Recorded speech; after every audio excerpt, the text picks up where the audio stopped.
What is going on, guys? It is Marksman here, and I have your daily dose of Search and Destroy. And today I have your pick a weapon gameplay, a silenced executioner on Yemen. Now, before we get into the video, I'm going to tell you the things I'm using on it, and then I'm going to go into the statistics here of, I guess, how you play this game with me. We can call it a game. So first off, the gun. I'm using a silenced executioner with just a silencer on it, nothing else. I unfortunately did not have the secondary weapon unlocked for 2 attachments, so I could not put fast mag on it. If you're going to use this gun, I suggest silencer or fast mag. Honestly, I would never suggest silencer unless you want to just mess around a little bit. But I'd say your best option is probably long barrel fast mag, just my opinion. My perks are lightweight, toughness, I believe, and extreme conditioning and dexterity. Dexterity to bring it up quicker after you're done sprinting and to jump over some things. Yemen has a few good rush routes with dexterity, so I thought it'd be helpful. And again, if I would change something, I would probably take off toughness and put on scavenger. The executioner does not have a lot of ammo in it. And at the same time, most of the kills that I try to get, I'm throwing stuns to slow people down, and I come up behind them or something like that, and I run out of stuns, and it makes it a little bit harder. Stuns really do help you get kills with a weapon that requires you to get close range. It just slows them down a lot so you can get in close. Very, very, very, very helpful. Very helpful, okay? So I would change that as well. Now, how to play the game, how to play the pick a weapon, whatever we're doing here with the series.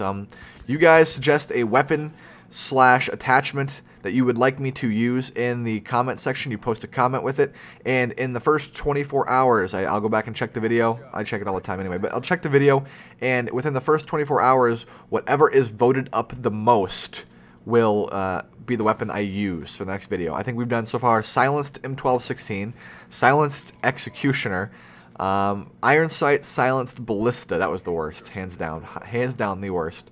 So you guys can choose which one you want, and you guys like silencers. I'm not sure. Silencers really aren't that hard to use, guys. Although I don't like using them just because I like to have full strength on my weapon, they're not too bad. Because a lot of people you run into in public matchmaking don't have headsets, or if they do have headsets, they don't understand where shots are coming from with silencers. So it's really not too hard to use. Or they really rely on their minimap too much. They don't even think about silencers. There's a little nice jump if you didn't know that. Nice little mid-room jump to get that sniper. But yeah, why I get my gameplays on Yemen, I want to talk a little bit about this as well. I think Yemen is mostly, I mean, to me it's a wild card map. Best way to describe it, it's a wild card. You can flip a coin and do really well, or you can flip a coin and do absolutely terrible. And there's just no way to avoid it that it's really reliable, or really reliant, not reliable, it's really reliant? Yeah, reliant on the other team. Because, you know, this map has, I would say, 4 good rush routes altogether for offense and defense that at least I find that work well. You've seen a few of them so far. I like to run down the middle really well, especially if no one's covering it. It's dumb to do the same route more than once, honestly, but it's the best route that I can think of where I don't have to get into a direct head-on-head engagement, head-to-head engagement with a obviously, you know, unsuperior weapon, unsuperior, not as good a weapon. So, you know, it's just like, if they cover those routes, those 4 routes are covered, you're shit out of luck. You gotta wait. You kind of gotta hold back, head glitch, play it smart, and hopefully they will. That was the dumbest mistake I've ever made. That was one of my deaths. I forgot I did that in this gameplay. Shit. I lost track of the time on the grenade. That was. You don't see me mess up grenades very often. I want to be honest. I'm usually pretty good with them. That's what happens when you lose track of what the timing is on your grenade. It has 5 seconds of little blooms of the grenade. I lost track after the first one. I was like, wait, was I on 1 or was I on 2? And it blew up in my hand. Sadly, I do make mistakes. I'm not perfect. No one is. So, whatever. Forgive me. Forgive me.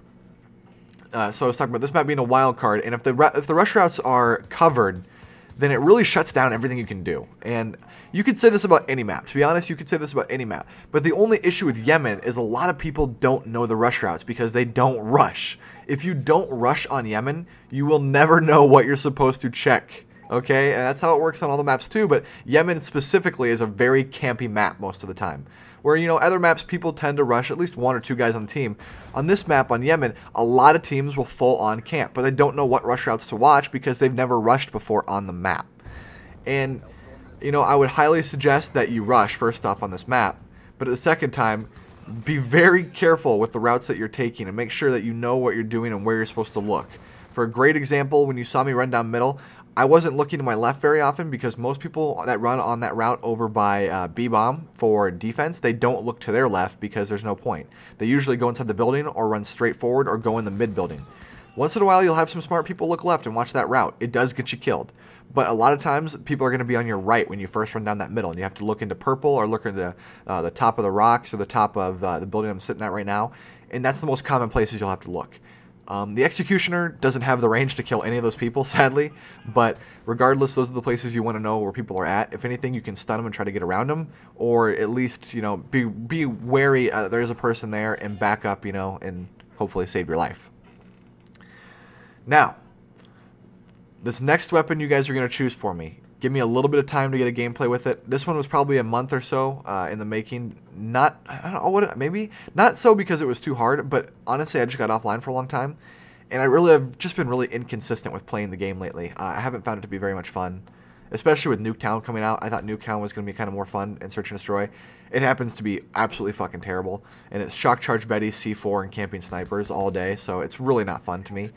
But, you know, I'm hoping firing range, there we go, will be better, and I can only hope, you know, that's kind of what I'm doing. And one of my buddies, he's like, you spend $60 years to hope. That's what you're doing, you're buying hope with it.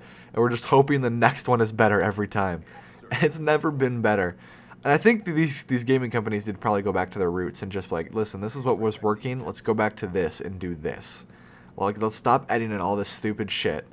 Because all it does is make people that like the game hate the game, and people that never played the game start to play the game a little bit, but then realize that that's stupid. Right here was a sick death. It was worth the death. It was worth the death. Honest to God, I was like, dude, I'm going in! Going in! Right shield, fuck! And then there was one more behind him with an FAL. But still, that was a sick 4-piece right there. And that really kind of ends the video here, where I died till the end, we win the round, and yeah, that ends it. But I hope you guys enjoyed. Make sure to leave a comment with what weapon and some attachment that you would like. And that's it for me. So I hope you enjoyed. Comment, rate, and subscribe if you'd like. If not, no worries. But I'll still love you if you don't.